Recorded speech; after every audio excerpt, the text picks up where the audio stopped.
అడుగుతున్నాము తండ్రి. దేవుని యొక్క పిల్లలారా,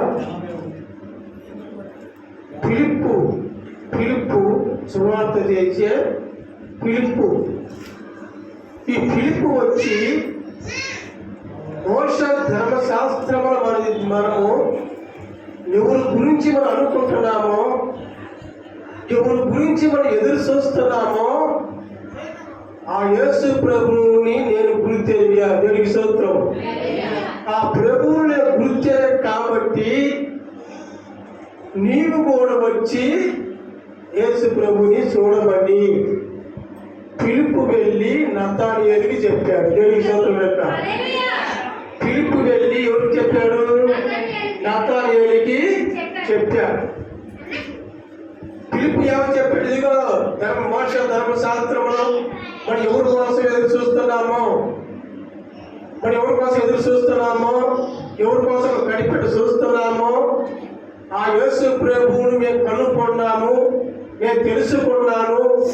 నీవు కూడా వచ్చి యేసు ప్రభుని వెంబడించమని పిలుపు వచ్చి నతానియేలుని అడిగాడు. దేవునికి స్తోత్రం. దేవుని యొక్క బిడ్డలారా, దేవుని యొక్క మాట మన ఇతరులకు అందించేవారుగా ఉండాలి. దేవుని యొక్క సత్యము, విశ్వాసము ఇతరులకి మనం బోధించే వారిగా మనము ఉండాలి. దేవునికి స్తోత్రం. యొక్క కాబట్టి పిలుపు వచ్చి ఆ మాట నతానియేలుకి చెబితే అప్పటి వరకు కూడా నతానియేలుకి ఏం తెలియదు. పిలుపు వచ్చి నతానియేలుకి చెబితే నతానియేలు అంటగలరా, ఇదిగో నజరేతులో నుంచి నాకేదైనా రాగలదా? దేవునికి స్తోత్రం.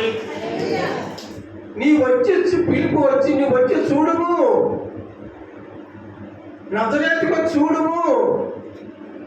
పిలుపు చెప్పగానే నతానియేలు ఏమన్నాడంటే, ఇదిగో నువ్వు చెప్పింది బాగానే ఉంది, నువ్వు నమ్మిన మాటలు బాగానే ఉన్నాయి, నువ్వు బాగానే నాకు చెప్పావు కాబట్టి ఇప్పుడు నజరేతులో నుంచి మంచిది ఏదైనా నాకు రాగలుగుద్దని నతానియేలు పిలుపుని అడిగాడు. దేవునికి స్తోత్రం. యొక్క నజరేతు నుంచి మంచిది ఏదో నాకు వచ్చుద్దని ఎవరు అడిగారు? నతానియేలు ఎవరు అడిగాడు? పిలుపుని అడిగాడు. నజరేతు నుంచి ఏదైనా నాకు మంచిది రాగలుగుద్దా? దేవుడు పెట్టారు. చాలా మంది కూడా అవసరాల కోసము, అక్కర్ల కోసమే, అది కార్యముల కోసమే, లేకపోతే ఆశ తీర్చుకోవడానికి కొంతమంది వస్తారు. కానీ నిజమైన విశ్వాసం మానవ చాలా మంది ఉండదు. దేవునికి స్తోత్రం. విశ్వాసం మానవ చాలా మందికి ఉండదు. చూడు, నతానియేలు అడగదు నజరేతు నుంచి నాకు మంచిది ఏదో నాకు రాగలుగుద్దా అన్నాడు. దేవుడు పెట్టారా? చూడండి, నజరేతు అంటే ఊరు, నజరేతు అంటే అది స్వల్పమైన గ్రామము.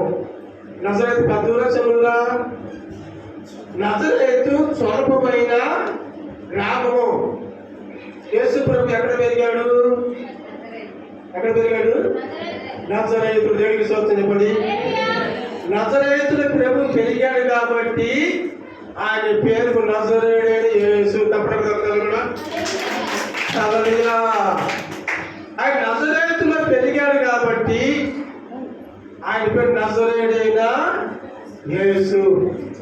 దేవుని యొక్క బిడ్డలారా, చూడండి, యేసు ప్రభు గారికి వచ్చేవాళ్ళు దేవుడు ఉన్నాడని తాను వెతికే ఫలము దొరుకుతుందని మనం ఏంటంటే నమ్మేవారిగా ఉండాలి. ఎవరు వచ్చి పాఠం కాదు, ఏదో ఆచారపరంగా అలవాటు వచ్చి పాఠం కాదు, కానీ ముఖ్యమైన పనులు మానుకొని మన యొక్క పరిస్థితులు మానుకొని కుటుంబాలతో బిడ్డతో మనకి వస్తున్నామంటే దేవుడు ఉన్నాడని, తాను వెతికే వారికి ఫలము దొరుకుద్దని మనం నమ్మాలి. దేవునికి స్తోత్రం. మనము నమ్మాలి. అందుకనే వాక్యంలో ఒక మాట ఉంది, రుచి చూసి తెలుసుకోండి. రుచి చూసి ఎవరు తెలుసుకోవాలి? మనము దేవుని కాడిపోతే దేవుని యొక్క రుచి అయితే తెలుస్తుంది. దేవుని ఎవరు ఇస్తే దేవుని యొక్క రుచి అయితే తెలుస్తుంది. ప్రార్థన చేస్తే, ఉపవాసం చేస్తే, ఆలయ పేరులో మనం గడిపితే దేవుని యొక్క చిత్తమైన, దేవుని యొక్క ఆలోచన ఏందో, ఆయన రుచి ఏందో మనకి తెలుస్తుంది. దేవునికి స్తోత్రం. యొక్క దేవుడి యొక్క రుచి ఎరిగిన వారు ఎంతమంది చేతులు పైకెత్తండి. హల్లెలూయా. చూచి వెలిగి తిని దేవుని యొక్క బిడ్డలారా, మనం ఏదైనా సరే రుచి చూస్తేనే మనం దాంట్లో ఉన్న మంచిది ఏందో, దాంట్లో ఉన్న మాధుర్యం ఏదో మనకి తెలుస్తుంది. అందుకని రుచి చూసి దేవుడిని మనము తెలుసుకోవాలి. దేవుని పెట్టారా? రుచి చూసిన వాళ్ళు దేవుని వదిలిపెట్టలేరు. రుచి చూసిన వాళ్ళు దేవుణ్ణి ప్రార్థించకుండా, దేవుని యొక్క సన్నిధికి రాకుండా, దేవుని యొక్క అడుగుజాలు నడవకుండా రుచి చూసిన వారి ఎప్పుడు కూడా ఉండలేరు. అన్నయ్యా, ఉండలేరు.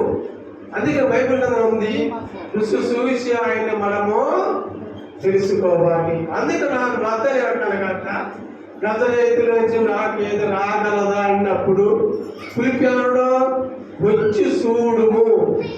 దేవుని స్తోత్రం. ఫిలిప్పియులలో వచ్చి చూడుము.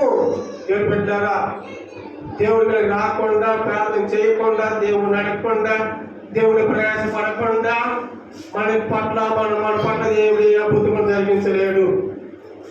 మన పట్ల దేవుడే కార్యం కూడా జరిగించలేడు. హల్లెలూయా. ఉపవాసం ఉండాలి, ప్రార్థన చేయాలి, భారము బాధ్యత ఆయన మీద వేసి మనకు ప్రతి ఆదివారం దేవుని యొక్క అడుగుజాల ప్రతి ఆదివారం క్రమంగా దేవుడి సన్నిధికి వచ్చి దాని మీద భారం వేస్తే మనకు ప్రతి బాధ్యత, ప్రతి ఒక్క సమస్య తీర్చగలిగిన వాడు మన యేసయ్య. హల్లెలూయా. తీర్చగలిగిన వాడు మన యేసయ్య. రాత్రి అందరం ఇక్కడే పండుకొని ప్రార్థన చేసాం. దేవునికి స్తోత్రం. బిడ్డలతో దగ్గర పెద్దవాళ్ళు సహా అందరూ రాత్రి ఇక్కడే పండుకొని ప్రార్థన చేశామంటే దేవుడు మనకి ఇచ్చిన కృప వేటు. హల్లెలూయా. రాని వాళ్ళు ఉంటారు, వాళ్ళు కూడా రావడానికి ప్రయత్నం చెయ్యండి. మీరు కూడా రావడానికి ప్రయత్నం చెయ్యండి. దేవుడు మిమ్మల్ని పురుగలుపుతో తీసుకొస్తాం. దేవునికి స్తోత్రం. అందుకని నజరేతు చౌకపు గ్రామం కాబట్టి పిలుపుని నత్తలు అంటున్నాడు కదా, ఏదైనా మంచిది రాగలుగుతా అన్నప్పుడు పిలిపేవాడు వచ్చి చూడమన్నాడు. దేవుడు పెట్టారా? దేవుడి కాడికి వస్తే, దేవుని యొద్దకు వస్తే దేవుడు మన కాడికి పెట్టారా? మన కాడికి దేవుడు రావాలా, దేవుడి కాడికి మనం రావాలా? చాలా మంది అంటకన్నా పక్ష దేవుడు తెలుసానయ్యా, మా బాధ తెలుసానయ్యా అంటారు. మంచిదే, కానీ పొరపాటు ప్రార్థన చేయరు, పొరపాటు ఉపవాసం ఉండరు, పొరపాటు తెలిసాను కానీ రాదు. అంత మాత్రానగా దేవుడు వదిలిపెట్టలే. కానీ దేవుని యొక్కకు వస్తే అసలైన కారణం అద్భుతమైన చూడగలుగుతాం. హల్లెలూయా. చాలా మంది ఆగాపాత సమస్యల వల్ల, కష్టాల వల్ల, ఇరుకుల వల్ల, ఇబ్బందులు, కుటుంబ బాధ వల్ల ఆగాపాతం అయ్యా మా గురించి ప్రార్థన చేయమంటారు. మంచిదే, కానీ దేవుడు పెట్టారా? కానీ దేవుడి కాడికి వస్తే దేవుడు మన కాడికి వస్తాడు. హల్లెలూయా. దేవుడి కాడికి రాకుండా, ప్రార్థన చేయకుండా, దేవుడు అడగకుండా, ప్రయాసపడకుండా దేవుడి కాంచి మనం ఏదైనా పొందుకుంటే కష్టమైనా కారణం. కాబట్టి ప్రతి ఒక్కరు కూడా దేవుడి కాడికి మనం వస్తే దేవుడు మన కాడికి వస్తాడు. కాబట్టి ప్రతి ఆదివారం కూడా, ప్రతి ఒక్క శనివారం కూడా మనం అందరం కూడా యేసయ్య సన్నిధికి మనం వస్తే యేసయ్య మన కాడికి వస్తాడు. హల్లెలూయా. కాబట్టి ఈ రోజున అప్పుడు పిలుపు అంటున్నాడు కదా, వచ్చి చూడమన్నాడు. అప్పుడే నాతోనే ఏం చేశాడు ఎమ్మటే ఎప్పుడైతే పిలుపు చెప్పాడో నాతోనే ఎమ్మటే లేచి యేసయ్య దగ్గరకు వస్తున్నాడు. దేవుడికి స్తోత్రం కూడా. నాకు పిలుపు ఎప్పుడైతే నాతో చెప్పాడో ఎప్పుడు నాతోనే ఏం చేశాడు లేచి యేసు ప్రభు దగ్గరికి వస్తున్నాడు. యేసు ప్రభు దగ్గరికి ఎప్పుడైతే నాతోనే వస్తున్నాడు ఎమ్మటి యేసయ్య నాతోనే చూశాడు. అలా చెప్పడం కూడా. నాతోనే ఎప్పుడైతే యేసు ప్రభు దగ్గరికి వస్తూ ఉన్నాడు ఎమ్మటి యేసు ప్రభు ఏం చూశాడు నాతానియేలుని చూశాడు. దేవుడు పెట్టారా దేవుడు సార్ కొత్త దేవుడు మన అందరం చూస్తూనే ఉన్నాడు. పిలుపు చెప్పిన మాటలు నాతానియేలు లేచి ప్రభు దగ్గరికి వస్తున్నప్పుడు ప్రభు నాతానియేలుని చూసి ఏమన్నాడంటే ఇదిగో ఇతడు కూడా ఇశ్రాయేలీయుడే. హల్లెలూయా. రథాన్ని వస్తున్నప్పుడు యేసు ప్రభు రథం చూసి ఇది నిజముగా ఇశ్రాయేలీయుడే. ఎలా చెప్పండి, ఇది నిజముగా ఇశ్రాయేలీయుడు. చూడండి 48వ వచనం.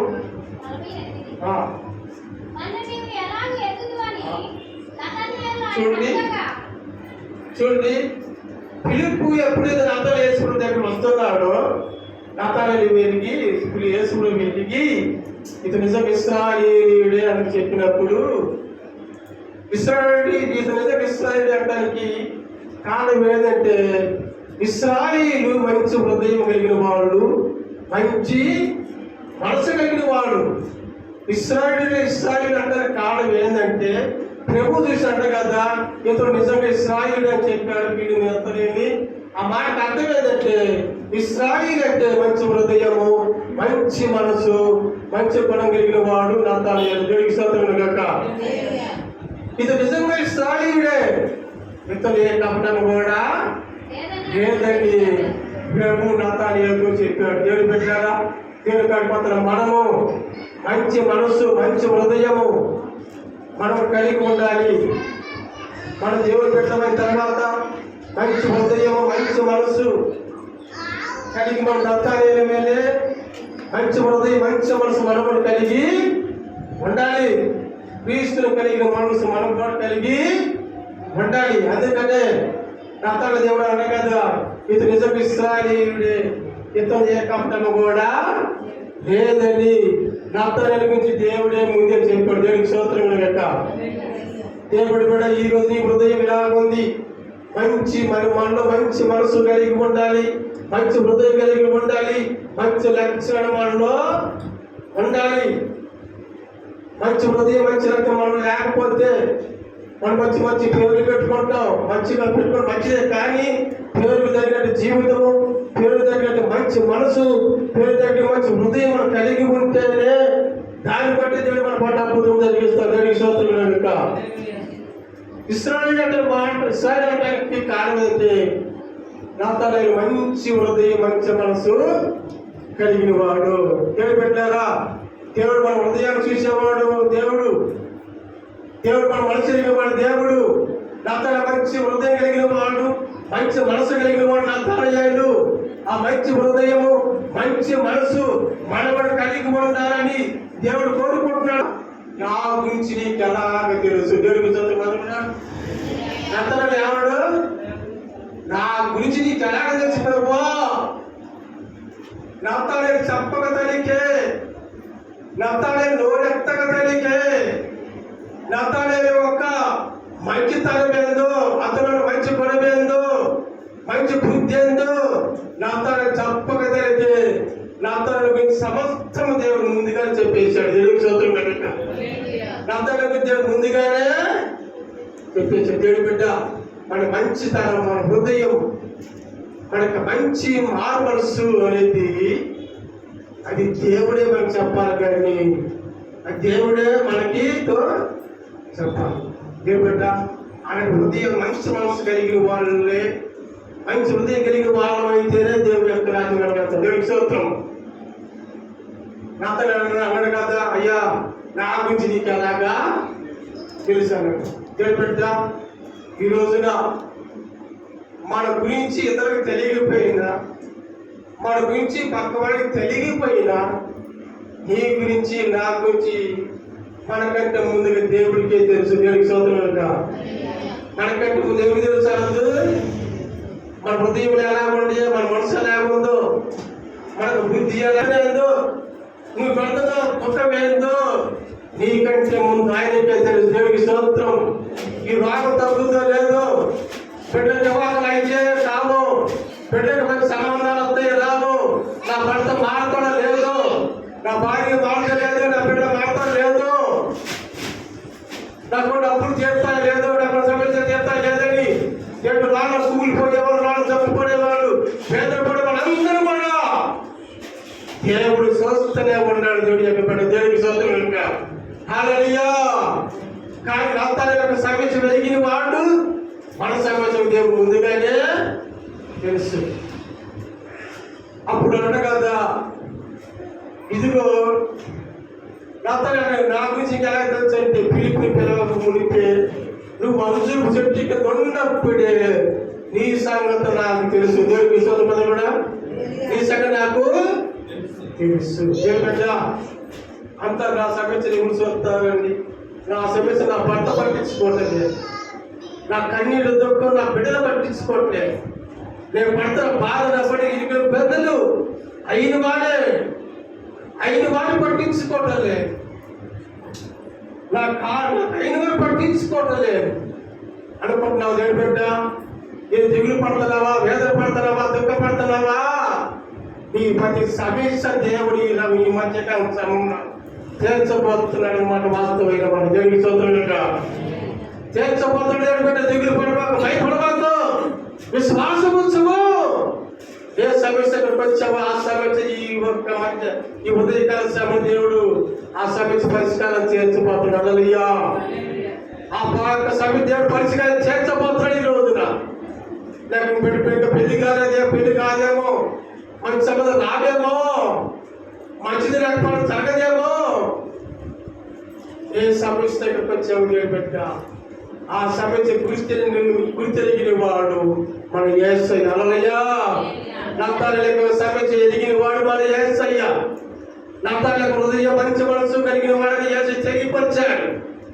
ఈ ఉదయకాల సమయంలో ఏ సమస్యతో మనం వచ్చిన ఆ సమస్య పరిష్కారం దేవుడి పట్ల జరిగించబడాలి. అప్పుడు ఆ మాటని ప్రభు ఏమన్నాడంటే, నతానీయేలు నేను చెప్పినవన్నీ నువ్వు నమ్ముతున్నావా? దేవుడికి చదువుకున్నా. నతానీయేలు నేను చెప్పినవన్నీ నువ్వు నమ్ముతున్నావా?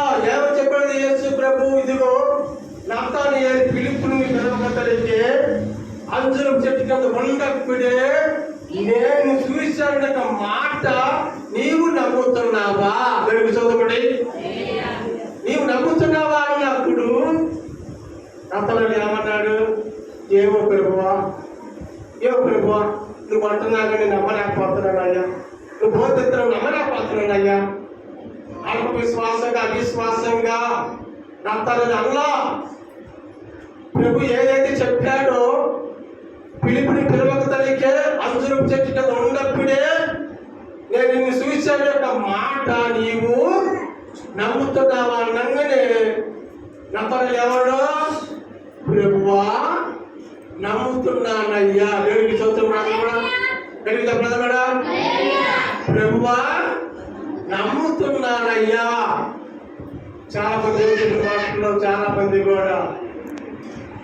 నమ్మలేకపోతున్నారు. ఈ రోజున దేవుడి యొక్క వాక్యం నమ్మలేకపోతున్నాం, దేవుడు చెప్తున్న ప్రతి మాట నమ్మలేకపోతున్నాం, అది విని విడిచిపడుతున్నాం. కానీ దేవుని యొక్క మాటల మీద ఆయన మీద చాలా మంది మన విశ్వాసము ఉంచలేకపోతున్నాం. కాబట్టి మనకు జరగాల్సిన కార్యములు దేవుడు కొద్దిగా వెనకాడుతున్నాడు. దేవుడికి స్తోత్రములు కనుక మనం జరగాల్సిన కార్యములు, మన పట్ల చేయాల్సిన అద్భుతములు, ఆశ్చర్య కార్యములు మన పట్ల తనకెందుకు జరగట్లేదంటే ఆయన చెప్పిన మాట మనం నమ్మలేకపోతున్నామేమో, ఆయన చెప్పిన మాట మన విశ్వాసం ఉంచలేకపోతున్నామేమో, ఆయన చెప్పిన మాట మనం విన్నాను నమ్మి ప్రార్థన చేయలేకపోతున్నామేమో. అందుకే మన కుటుంబంలో సమస్యలు మనకి పరిష్కారం కాలేకపోతున్నాయి. దేవుడికి స్తోత్రం కనుక అందుకని పిలుపున్నాడు కదా, నాతానయేలు, నేను చెప్పిన మాటలన్నీ నీవు నమ్ముతున్నావా? దేవుడు చెప్తున్న మాటలు ఎంతమంది నమ్ముతున్న చేతులు పైకి ఒకసారి. హల్లెలూయా. నీవు నమ్ముతున్నావా? నీ యేసు ప్రభు ఎప్పుడైతే అన్నాడు నాతోని ఏమనంటే, ప్రభువా నమ్ముతున్నానయ్యా నా రాజా, నా ప్రభువా. యేసు ప్రభు మాటలు ఏమనంటే నాతోనియేలు, నా రాజా, నా ప్రభువా, ఇవి నా దేవుడు అయ్యాని నాతోని అన్నప్పుడు దేవుడు ఏమన్నాడు? నాతోనియేలు, నువ్వు నమ్మావు కాబట్టి వీటి కంటే గొప్ప కార్యములు నీవు చూడగలవు. తప్పటి కదండి ఒకసారి. నీవు నమ్మావు కాబట్టి వీటి కంటే గొప్ప కార్యములు నీవు చూడగలుగుతావు. దేవుడి బిడ్డ, దేవుడి యొక్క మాట ఎప్పుడైతే నమ్ముతామో, దేవుడి యొక్క మాట ఎప్పుడు మనం విశ్వాసం ఉంచుతామో, దేవుడి యొక్క మాట మీద నమ్మి ప్రార్థన చేస్తామో, ఇప్పుడున్న కార్యముల కంటే కూడా ఇంకా గొప్ప కార్యము దేవుడు మన పట్ల చదివించబోతున్నాడు. హల్లెలూయా. చూడండి 50వ అధ్యాయము, 50వ అధ్యాయం చూడము ఒకసారి ముగించు. అందుకు యేసు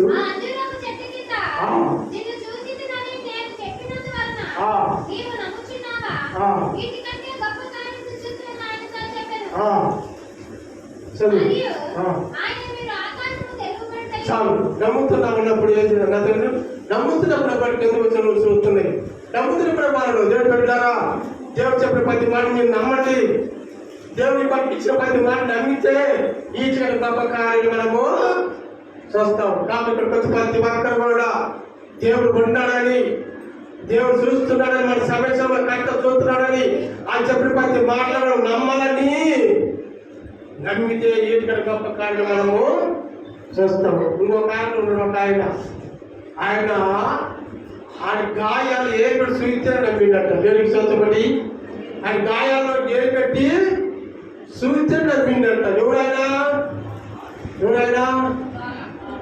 తాగా, ఇదిగో తాగా, నువ్వు నా చేతుల గాయాలు చూడమని యేసుప్రభు ఎప్పుడైతే అన్నాడు, తాము అడగదయ్యా, నీ గాయాల చేతులు పెడితేనే నీ కార్యము నేను నమ్ముతానయ్యాను. బిడ్డ, అందుకు యేసుప్రభు కదా, చూసి నమ్మిన వాడి కంటే కూడా చూడక నమ్మిన వాడు ధన్యుడు. దేవుడికి సొంతపడి. హల్లెలూయా. ఇప్పుడు నతానయేలు చూసి నమ్మిందా, చూడక నమ్మిందా? చెప్పండి. దేవుని యొక్క కార్యం అద్భుతములు, దేవుని యొక్క మాటలు నతానయేలు చూసి నమ్మిందా, చూడక నమ్మిందా? దేవుని యొక్క మాట విశ్వాసం ఉంచి ఆ చెప్పి ప్రతి మాట కూడా విశ్వాసంతో నతానయేలు నమ్మాడు. కాబట్టి నతానయేలుతో చూడండి, ఈ గొప్ప కార్యం నీవు చూస్తావు. మరి ఎంత ఏడేమో ఏదా చూసి నమ్మాడు. కాబట్టి ఈ రోజున దేవుని కార్యం నమ్ముతున్నావా? దేవుడు నమ్ముతున్నావా? అంటే మన కుటుంబంలో, మన యొక్క పడిబాటల్లో, అన్ని విషయంలో గొప్ప కార్యములు, అద్భుత కార్యములు దేవుడు జరిగించగా. హల్లెలూయా. కాబట్టి నతానయేలు అందరూ నమ్ముదామని దేవుని మాట దీవించి ఆశీర్వదించగాక.